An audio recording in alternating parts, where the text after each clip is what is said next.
मैं अपनी गरीबी से तंग आ चुकी थी। 14 साल की उम्र से मैं अमीर लोगों के घरों में काम करके अब तंग आ चुकी थी। अब तो मेरी उम्र 50 साल हो गई थी और मेरी बेटियां भी जबान हो गई थी। मैं हर समय यही सोचती थी कि उनकी किस्मत भी मेरी तरह होगी। क्या ये भी सारी जिंदगी अमीर लोगों की गुलामी करते करते गुजार देगी? और मैं ऐसा हरगिज नहीं चाहती थी। मेरे माता पिता ने तो मेरे लिए कुछ भी नहीं किया था, मगर मुझे अपनी बेटियों की किस्मत खुद बनानी थी। मैं आज अपने मलिक के घर की फ्रिज की सफाई कर रही थी और उसमें से सड़ा सड़ा खाना निकलते हुए मेरे दिल को बहुत ही तकलीफ हो रही थी। यह खाना जो फ्रिज में पड़े पड़े अब खराब हो गया था, अब कूड़ेदान की शोभा बढ़ाने वाला था, और अगर यह इस घर के नौकरों को दे दिया जाता तो कम से कम हम लोग पेट भर के खाना खा लेते। लेकिन यह मलिक लोग फ्रिज में खाना सड़ा देते हैं, लेकिन नौकरों को नहीं देते। मैं गुस्से से सोच रही थी कि मुझे अपने मालिकों से बहुत ज्यादा नफरत थी। मालिक जान नफरत ज्यादा थी या फिर मुझे जलन थी? मैं अक्सर ही सोचा करती थी कि आखिर इन लोगों में ऐसी क्या खास बात है जो भगवान ने छप्पर फाड़ कर दे रखा है। मैं अपनी मालकिन को जब जब देखती तो वह हम पर हुक्म चला रही होती। कभी कभी मैं अपने ख्याल में उसे नौकरानी बना लिया करती थी और उसे घर के सारे काम करवाया करती थी, और ऐसा करके मेरे दिल को बहुत ही सुकून मिला करता था। मेरी इच्छा होती है कि काश मेरी शादी सुरेश जैसे निकम्मी इंसान के साथ ना हुई होती। काश मेरी शादी के बाद किसी बगले के मलिक से हो जाती तो आज मैं और मेरी बेटियां भी इस घर की मालकिन होती। मैं काम से फ्री ही हुई थी कि तभी मेरी मालकिन शोर मचाते हुए किचन में दाखिल हुई और खाने लगी, तुम सब जल दी से अपना अपना काम खत्म करो और मेरे पास आओ। हमारे घर आज खास मेहमान आने वाले हैं, इसलिए कुछ जरूरी इंतजाम करना है। अपना हुक्म सुनाकर वह चली गई थी, जबकि मेरे साथ की नौकरानियां बड़ी तेजी से हाथ चलने लगी थी। यह सब मालकिन को खुश करने के लिए कर रही थी। मैं जब यह सब देखते तो मुझे और भी ज्यादा गुस्सा आने लगता। खैर, आज का पूरा दिन बहुत ही ज्यादा व्यस्त रहा था। मालकिन ने देर रात के खाने बनवाए थे। मैं यह सोच सोच कर परेशान हो रही थी कि आखिर आज न जाने घर में कितने मेहमान आने वाले हैं। लेकिन जब वो आ गए तो मुझे तब लगा जब मालकिन के सिर्फ 3 ही मेहमान आए थे। इतना सारा खाना सिर्फ 3 मेहमानों के लिए बनाया गया था। अगर यह खाना हम जैसे लोगों के घरों में बनता तो गरीब की बेटी की बारात में बैठ जाती। बाद में मालकिन ने हमें यह बात बताई कि मेरी बेटी नीलम के लिए बहुत ही ऊंचे खानदान से रिश्ता आया है और यह सब इंतजाम इसके लिए किया गए थे। मुझे नीलम की किस्मत पर जलन होने लगी थी। क्या किस्मत पाई थी इन लोगों का? क्या था निशा अच्छे घर में पैदा हुई थी और फिर अच्छे ही घर में ब्याह कर जा रही थी। मालकिन की बेटी नीलम इतनी खूबसूरत भी नहीं थी, बस यह था कि उसमें नखरा बहुत ज्यादा था और मलिक की जान थी अपनी बेटी में। दोनों पति पत्नी उसे पर पूरी दुनिया निछावर कर देने को तैयार रहते थे। बस इसी वजह से वह खुद को कोई परी समझने लगी थी। घर जाकर भी मैं सारा दिन खुद को कोसती रहती थी। मैं अपनी बेटियों को देखते तो वह नीलम से कहीं ज्यादा खूबसूरत थी। मेरे दिल में ख्याल आया कि काश निशा की जगह मेरी आराध्या की शादी वहां हो जाए तो हम सब की किस्मत ही बादल जाएगी। आरती मेरी सबसे छोटी उम्र की बेटी थी और इतनी सुंदर थी कि उस पर कांच की गुड़िया का गुमान होता था। मेरी 3 बेटियां थी और आरती सबसे छोटी थी। मैंने दिल ही दिल में कि भगवान बना लिया और भगवान से प्रार्थना करने लगी कि मैं अपने इरादे में कामयाब हो जाऊं। सुबह जब मैं काम पर गई तो पता चला कि परसों ही शादी है, मगर हैरानी यह थी कि वह शादी से खुश नहीं थी। हाँ भाई जी, लड़की को अपने माता पिता के घर में ही सब कुछ मिल जाए, फिर उसने शादी करके ससुराल जाकर करना ही क्या है। खैर, मैं नीलम के कमरे में गई। मैं बोली, मैडम जी, मेरी छोटी बेटी की बड़ी इच्छा है कि वह आपकी शादी में आए। आप तो जानती हैं हम गरीब लोग हैं, हमारा खाना पीना बहुत ही मुश्किल से होता है, फिर हम कपड़े वगैरह का सोच भी नहीं सकते। हो सके तो आप अपना कोई पुराना सूट निकालकर मेरी बेटी को दे दे। निशा हमेशा ही मेरी बेटियों के लिए कपड़े दे दिया करती थी, आज भी उठी और अपनी अलमारी से बहुत सारे सूट निकालकर मुझे दे दिए। बोली कि तुम्हारी बेटी ये ड्रेस बहुत ही पसंद करेंगी, मेरी शादी में आ जाए। मैं निशा को आशीर्वाद देती हुई उठ खड़ी हुई। मैं यह भी जानती थी कि ना मेरे लोगों को किसी तरह की आशीर्वाद की जरूरत नहीं होती, मगर फिर भी उन्हें आशीर्वाद का बड़ा लालच होता है। वह चाहते हैं कि हर कोई झोलियां उठाकर उनको बस दुआएं ही देता रहे। खैर मैं कपड़े लेकर घर आ गई। मेरी बेटियां बहुत खुश थी। मैंने वो सारे कपड़े एक एक करके तीनों बेटियों में बांट दिए। फिर मैंने आराध्या को कमरे में बुला लिया। मैं बोली, आराध्या तुम जानती हो ना, तुम अपनी तीनों बहनों में सबसे सुंदर हो। वह मुस्कुराकर बोली कि जी मम्मी मैं जानती हूँ, सब कहते हैं जब तुम अपनी नीली आंखें मटका कर देखते हो तो और भी ज्यादा सुंदर लगती हो। मैं उसकी बात पर हंस पड़ी थी। मैं बोली, आरती परसों मैं तुम्हें अपने मलिक के घर लेकर जाऊंगी। तुमने छोटे छोटे कपड़े पहने हैं जैसे ऊंचे ऊंचे घरों की लड़कियां पहनती है और खुद को किसी हीरोइन की तरह तैयार करना है। वहाँ पर सब बहुत ही अमीर अमीर लोग आएंगे। तुमने किसी लड़के को अपनी तरफ आकर्षित करना है ताकि तुम्हारी शादी भी अमीर लोगों में हो जाए और फिर हमारे दिन फिर जाएंगे। मेरी बात पर वह जोर से हंस पड़ी थी और बोली, मम्मी ये तो मेरे बाएं हाथ का खेल है, आप नहीं जानती मैं क्या चीज हूँ। मैंने उसे आशीर्वाद दिया। वह मुस्कुराती हुई कमरे से बाहर निकल आई थी। अब तो उठते बैठने में भगवान से यही प्रार्थना करती थी कि है भगवान मेरी आराध्या का जोड़ा अमीर घर में लिख दे, मेरी बेटी को रातों और रात आमिर और करोड़पति बना दे। समय समय पर मैं अपनी बेटी को ट्रेनिंग भी देती रहती थी कि कब कहाँ पर शुरुआत करनी है और कैसे रहना है। जब शादी का दिन आया तो इस मोहल्ले के ब्यूटी पार्लर से तैयार करवा कर मैं आरती को शादी में लेकर चली गई। मलिक के घर में ज्यादा मेहमान नहीं आए थे, उन्होंने शादी का फंक्शन घर पर ही रखा था। मैंने अपनी बेटी से कह रखा था कि जो लड़का भी तुम्हारे जाल में फंसे उसे फंसा लेना। मैं एक माँ होकर अपनी बेटी को बेशर्मी का पाठ पढ़ा रही थी। ना जाने मुझे क्या हो गया था।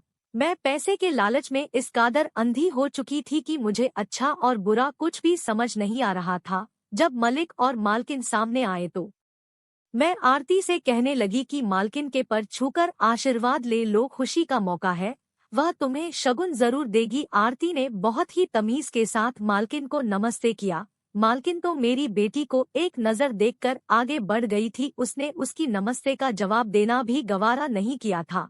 मलिक ने मेरी बेटी को बड़ी गहरी निगाहें से देखा था। वो बोले, क्या नाम है इसका? मैं बोली, आरती नाम है इसका। मलिक बोले, आरती तुम जाकर फंक्शन देखो, मुझे तुम्हारी माँ से कोई बात करनी है।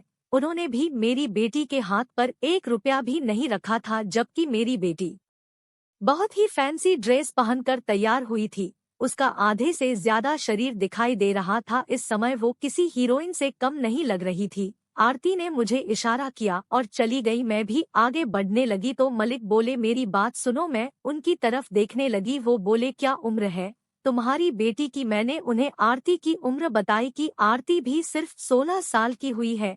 तो वह कुछ परेशान से नजर आने लगे। फिर बोले, बहुत कम उम्र है तुम्हारी बेटी की, अभी तो उसकी शादी की भी उम्र नहीं है। शादी की बात सुनकर मेरे कान खड़े हो गए थे। मैं बोली, यो मलिक क्या हुआ? उसका तो अभी कोई रिश्ता नहीं आया तो शादी कहाँ से होगी? मलिक होठों में मुस्कुराए और अपने दिल पर हाथ रखकर कहा, तुम्हारी बेटी आरती मेरे दिल को भा गई है। सच में तुम्हारी बेटी बहुत सुंदर है, मुझसे उसकी शादी करना चाहोगी? मैं शादी करना चाहता हूँ। बोले, अपनी बेटी का हाथ दोगी? मेरे हाथों में थी। मैं बोली, मलिक आप तो उम्र में उससे बहुत बड़े हैं।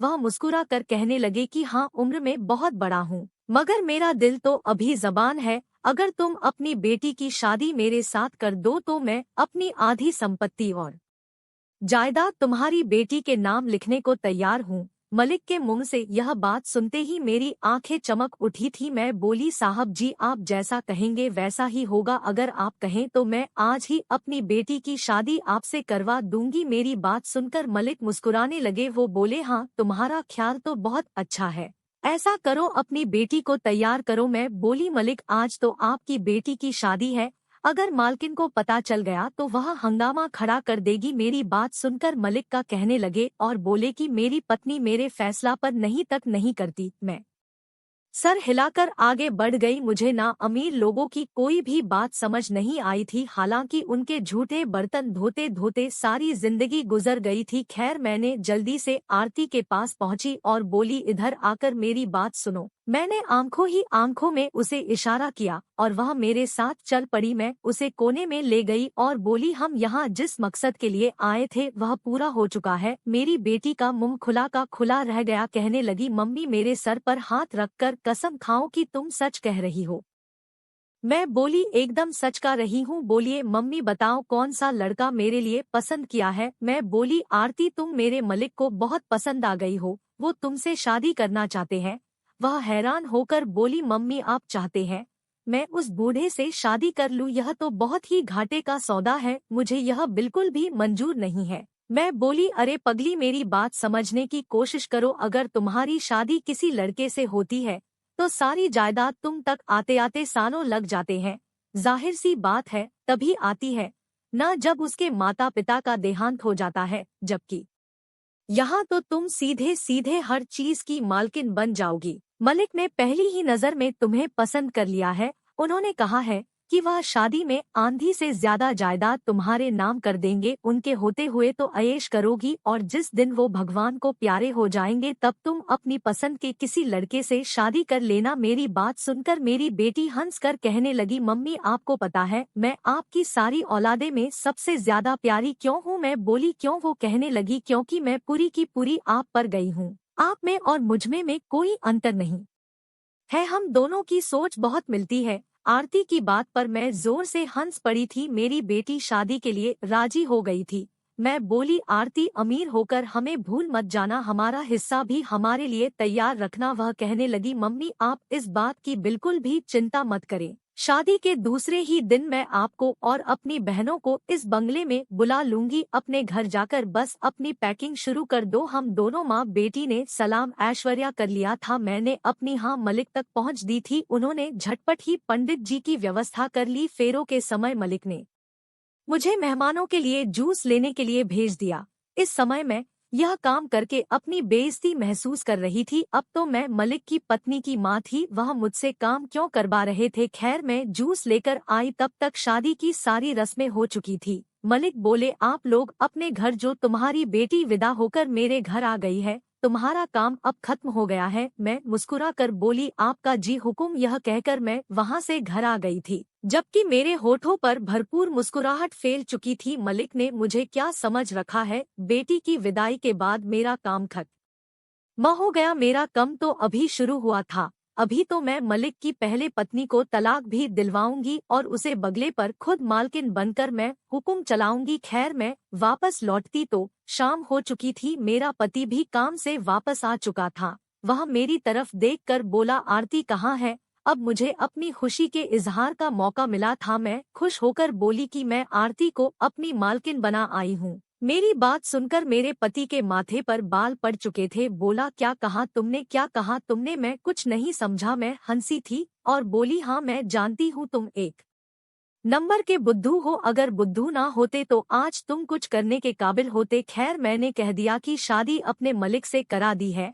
मलिक ने वादा किया है कि वह अपनी आधी जायदाद आरती के नाम कर देंगे और आरती ने तुम सबके लिए यह मैसेज भेजा है कि अपने अपने कपड़े पैक कर लो, वह जल्दी ही गाड़ी भिजवाकर हमें उसी कोठी में बुला लेगी। मेरा पति गुस्से से चिखने लगा और बोला कि तुम्हारा दिमाग तो ठीक है जालिम औरत, तुमने पैसे की लालच में मेरी फूल जैसी बच्ची की शादी एक बूढ़े आदमी से कर दी। मैंने गुस्से से सर झटका और कहा बोलते रहो तुम, मुझे तुम्हारी कोई भी परवाह नहीं है। मैं वहाँ से उठी और अपनी बेटियों के पास आ गई। मैं बोली कि तुम सब की एक दिन में किस्मत बदलने वाली है। आरती तुम सब का रिश्तेदार हो गई। थोड़ी देर बाद आकर मैं अपने बिस्तर पर लेट गई और सोने लगी कि मैंने कहीं घाटे का सौदा तो नहीं कर दिया। मुझे चाहिए था कि मलिक से कहती कि शादी के पहले मुझे 10 लाख रुपए अभी चाहिए। उनके पास इतना पैसा है, यह तो रकम उनके लिए मामूली सी थी है। भगवान, मैंने फेरों से ठीक पहले पैसे क्यों नहीं मांगे? अब यह सोच सोच कर मैं बेचैन होने लगी थी। खैर मैंने सोचा कि चलो सुबह जाकर मलिक से पैसे मांगूंगी। सारी रात मुझे सुहाने सपना आते रहे, मगर मुझे क्या पता था कि अब मेरी किस्मत पलटने वाली थी। मेरी किस्मत में खुशियां नहीं बल्कि सिर्फ पछतावा आने वाला था। मेरी जिंदगी में एक ऐसा नासूर चिपकने वाला था जो पूरी जिंदगी मुझे दर्द देता। सुबह हुई तो मैं अपनी बेटियों से कहने लगी कि तुम अपनी तैयारी पूरी रखना, मैं किसी भी समय तुम लोगों को आकर अपने साथ ले जाऊंगी। मैंने रास्ते से उधर नाश्ता लिया और कोठी की तरफ बढ़ गई। आज मेरे नखरे और दल देखकर सब लोग हैरान हो रहे थे। जैसे ही मैं हवेली में दाखिल हुई तो मुझे सांप सूंघ गया, क्योंकि वहां तो मैं हक्का मक्का से खड़ी रह गई थी। नाश्ते की थैली मेरे हाथ से छूकर नीचे जा गिरी थी। मैं थरथर कांपने लगी थी। मेरी समझ में कुछ नहीं आ रहा था, इसलिए मैं पागलों की तरह वहां से भाग आई और सड़क पर बैठकर फूट फूट कर रोने लगी। मेरे लालच ने मुझे डुबो दिया था। मुझे वह दिन याद आने लगा जब मैं जवान और सुंदर थी। तब मेरी माँ भी अमीर लोगों के घरों में काम किया करती थी। मुझे मालकिन ने अपनी बहू बनाना चाहा था। हुआ कुछ यूं था कि मलिक के घर औलाद नहीं हो रही थी। उन्होंने पहले भी 2 शादियां कर राखी थी, मगर वह औलाद की खुशी से दूर ही रहे थे। इसलिए उनकी माँ ने चाहा कि मेरी शादी उनसे कर दी जाए, मगर मेरी माँ ने अपनी मालकिन को इनकार कर दिया था। कहने लगी, पहले से शादीशुदा मर्द को अपनी बेटी नहीं दूंगी। जब मुझे ये बात का पता चला तो मैंने बहुत उथल पुथल मचाई थी। मैं बोली, मम्मी मुझे यह रिश्ता मंजूर है, आप मेरी शादी अपने मलिक से करवा दे। मगर मेरी माँ ने मेरी एक नहीं सुनी थी और मेरी शादी एक गरीब सुरेंद्र नाम के लड़के से करा दी थी। उसके साथ शादी करके मेरे नसीब भी मेरे माँ के जैसे ही हो गए थे। मुझे भी लोगों के घरों में काम करने के लिए जाना पड़ता था। खैर, मैं अपने बच्चों के लिए बहुत ही अच्छा सोच रही थी, मगर जो हुआ था वह नहीं होना चाहिए था। मेरे अंदर गुस्सा बढ़ने लगा था। रह रहकर मेरी आंखों के सामने हवेली कबूतर सी घूम रहा था। जब मैं नाश्ते की थैली लेकर अंदर हवेली में दाखिल हुई थी, लेकिन वहाँ तो मलिक, मालकिन और उनकी बेटी नीलम नाश्ते की टेबल पर बैठे नाश्ता कर रहे थे। लगी नहीं रहा था कि रात इन्होंने नीलम की शादी की है और साथ ही साथ मलिक ने अपनी भी शादी की है। नीलम तो घरेलू कपड़ों में बैठी नाश्ता कर रही थी। अगर यह तीनों सामने बैठे हुए थे तो फिर मेरी बेटी कहाँ चली गई? मुझे किसी अनहोनी का एहसास हुआ था। मैं बेचैन हो रही थी और इसीलिए प्राप्त हुई बाहर आ गई थी। मैं एक बार फिर से हवेली चली गई। इस बार मुझे मलिक सामने ही मिल गए। मैंने गुस्से से उनका गिरेबान पकड़ लिया। वह बोले, क्या बात है, तुम अपने होश में तो हो? तुम जानती हो क्या कर रही हो? मैं की कर बोली, अगर आपकी बेटी इस घर में मौजूद है तो फिर मेरी बेटी कहाँ चली गई है? मलिक ने एक झटका से अपना जीवन मुझे छुड़ाया। उनके चेहरे पर मुस्कुराहट फैल गई थी। वह बोले, चलो मैं तुम्हें पूरी कहानी सुनता हूँ। दरअसल हुआ कुछ यूं, इस दुनिया में मेरी एक ही बेटी है नीलम। मुझे उसे बहुत ही मोहब्बत है, इतनी मोहब्बत की मैं शब्दों में बता नहीं सकता। वह किसी और लड़के को पसंद करती थी, उससे शादी भी करना चाहती थी। मैं भी शादी पर तैयार था, मगर फिर एक बहुत बड़ी समस्या हो गई। मैंने पिछले 10 सालों में जितना भी माल गैर कानूनी तरीके से जमा किया था वह कानून की नजर में आ गया। अमृतसर से अपनी बेटी की शादी तो करके उस अवसर का मुंह बंद करवा दिया था। वह उम्र में मुझे भी 10 साल बड़ा था, लेकिन मैं मजबूर था। मैं क्या करता, अपनी मेहनत की कमाई हूँ बर्बाद होते नहीं देख सकता था। इसलिए मजबूरी में मैंने अपनी बेटी का सौदा कर दिया और उसे 60 साल के बुढ़ा से अपनी बेटी का रिश्ता तय कर दिया था। शादी के दिन मेरी बेटी मेरे गले के लगकर फूट फूट कर रो रही थी। वो बोली, डैडी आप मेरे साथ इतना बड़ा जुल्म ना करें। अगर आपने अपना फैसला वापस ना लिया तो मैं अपनी ससुराल जाते ही खुद को खत्म कर लूंगी। मैं बहुत बड़ी मुसीबत में फंस चुका था। अब मैं शादी से कैसे बच सकता था?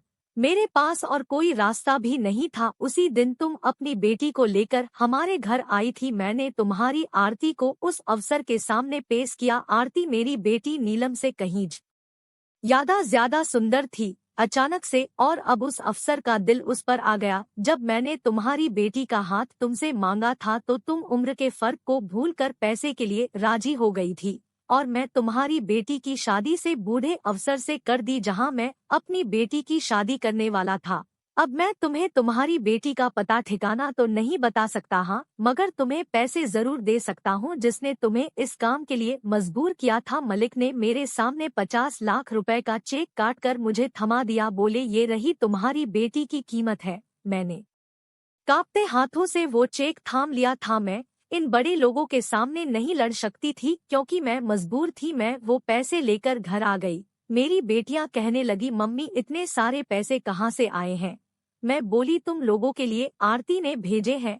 मेरा पति बोला, सच सच बताओ क्या हुआ है? मैंने रोते हुए उसे सारी बात बता दी। मेरे पति ने अपना माथा पीट लिया था। वह बोला, तुमने मेरी बेटी के साथ बहुत बड़ा जुल्म किया है, ना जाने वो कहाँ कहाँ जलील होती फिरेगी। मेरा पति बोला, तुम्हारे मलिक ने जिस आदमी के साथ हमारी बेटी की शादी की है वह अपने किसी और बिजनेस डील के लिए हमारी बेटी को आगे पहुंच देगा।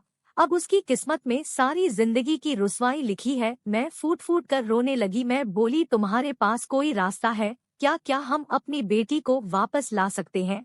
मेरा पति रोने लगा और बोला, मैं उन लोगों का मुकाबला नहीं कर सकता। आज इस हादसे को पूरे 2 साल बीत गए हैं।